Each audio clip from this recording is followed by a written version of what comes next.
এটা মেনে নেওয়া যায়? এজন্য সভাপতি সাহেবরা, আপনি কষ্ট করে মসজিদ বানিয়েছেন, মসজিদে যাবেন। এই কথা বলেন কেন? এত দিকে বিশৃঙ্খলা হইলে কেমন হবে? বসেন আর অল্প কয়েক মিনিট।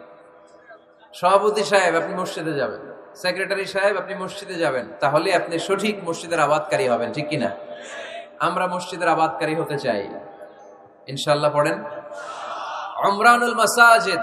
মসজিদের আবাদ কি করে করতে হয়? মসজিদ আবাদ করার এক নাম্বার মাধ্যম হচ্ছে মসজিদ নির্মাণ করা। কি করা?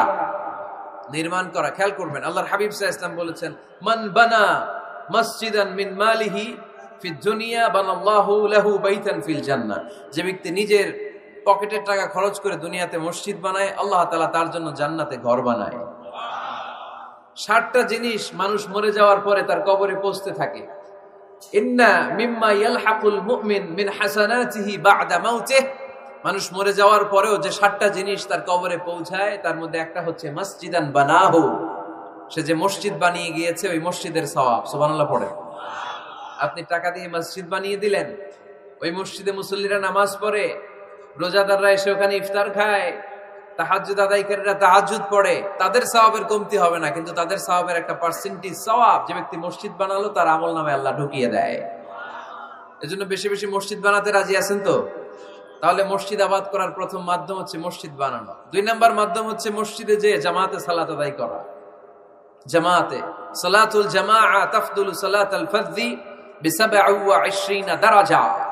ঘরে নামাজ পড়লে, একা একা পড়লে যেই সওয়াব, জামাতে পড়লে 27 গুণ বেশি সওয়াব। সুবহানাল্লাহ বলতে পারলেন না?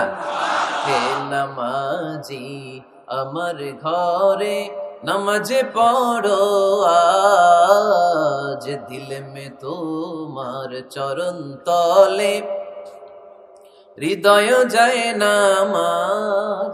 হে নামাজি আমার ঘরে নামাজে পড়ো আজ, দিল মে তোমার চরণ তলে হৃদয় যায় নামাজ। পড়েন আল্লাহু আকবার। কি সুন্দর লিখেছেন কাজী নজরুল ইসলাম। মসজিদ কেমন যেন মসজিদ তার নিজের ভাষায় আল্লাহর কাছে কেঁদে কেঁদে ফরিয়াদ জানায়, আল্লাহ নামাজিরা আমার ঘরে আসে না, কি সুন্দর